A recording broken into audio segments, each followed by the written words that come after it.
Now, could we have Lottie Harris from Project Littleton? And if people could refer to item 8.1, Littleton Library retrofit with service centre and boardroom options, because it's my intention to move straight to that item after this presentation.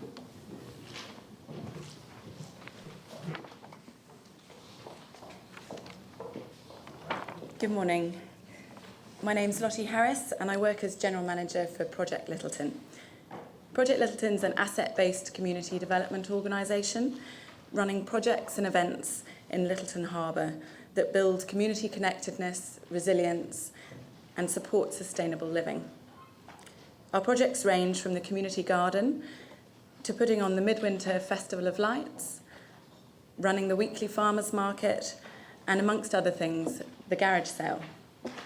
I understand that this morning the Council is going to be considering the various options for rehousing the Littleton Service Centre, office space for Council staff and providing meeting space for our elected Community Board, and that the preferred option by both staff and Community Board is 25 Canterbury Street.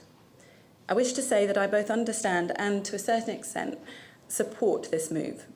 What I do wish to do, however, is to bring to your attention the building's current use and to explore what I see as an exciting opportunity.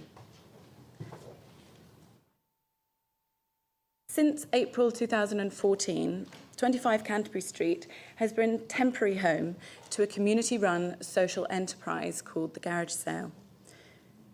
In essence, it's an op shop, but one with a fundamental difference.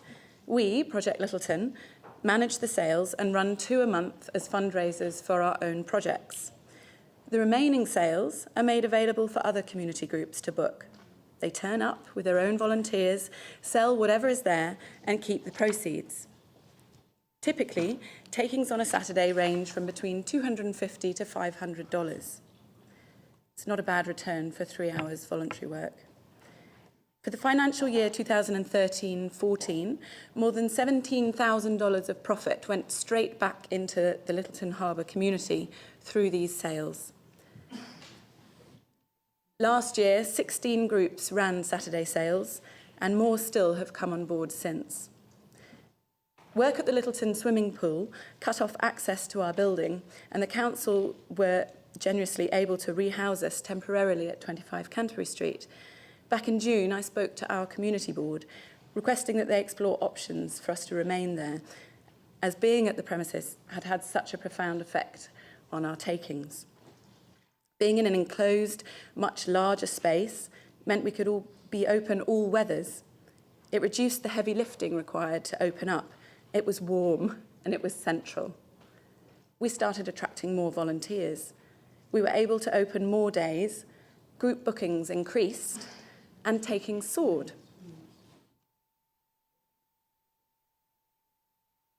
Since then, work has finished at Albion Square. The fences have come down and our takings have climbed higher still. As you can see from the figures, the last 3 months have all been $1,000 higher than the same time last year. Saturday sales are now booked up until June 2015. Already we've been able to start offering Wednesdays to groups to book, and we have the potential to expand this further at our current location. And it's not just about the money.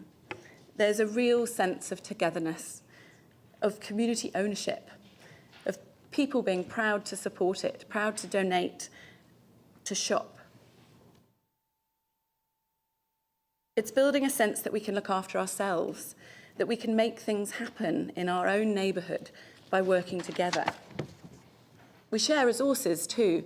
By being connected, we're able to channel things to where they're needed, such as kitchenware to Diamond Harbour School, tools to the new Littleton Men's Shed, plant pots to the community garden, mobility items to Community House.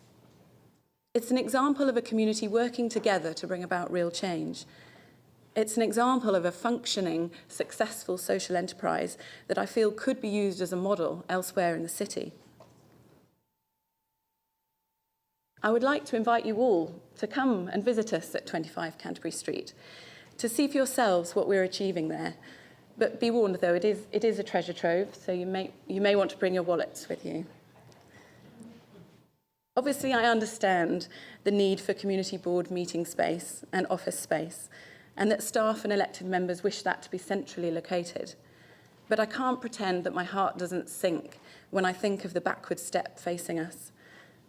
Moving back away from the heart of the town, back to being governed by the elements, back to being cold and damp, reducing the good and the money that we can make for our community. But I always do like to try and see the opportunities instead of problems. And that's when I thought of the garages at 25 Canterbury Street. It's almost the same footprint underneath as the building above, in the same great location. What if those garages could be turned into retail space? The garage sale could continue to benefit from the central location and indoor facilities, and the community board would quite literally have the community at its feet, coming and going. It has the potential to connect the council, the community board, community groups and the public, to create a real vibrant hub in the centre of Littleton. So I ask that you consider this option in your deliberations today. I know it is small fry compared to much of what you're tasked to discuss around this table, but the garage sale is providing real, much-needed funds for a number of community groups in Littleton. Its security would contribute to their security, and it would mean a great deal to a great many people. I also have a very small additional request, and that is that whatever your decisions today, you consider allowing us to stay at 25 Canterbury Street until the builders move in, because every single day that we are in that location, we're able to generate more money for Littleton community. Thank you. Okay, I should turn my microphone back on. Thank you very much, and that's a very powerful presentation, and I think Project Littleton's just been one of the standout examples of the community development that we want to see really throughout the city. So you're really a leader in the area, so we really appreciate your contribution. But now we're going to move on to the item in question, and so now we'll invite Paula Smith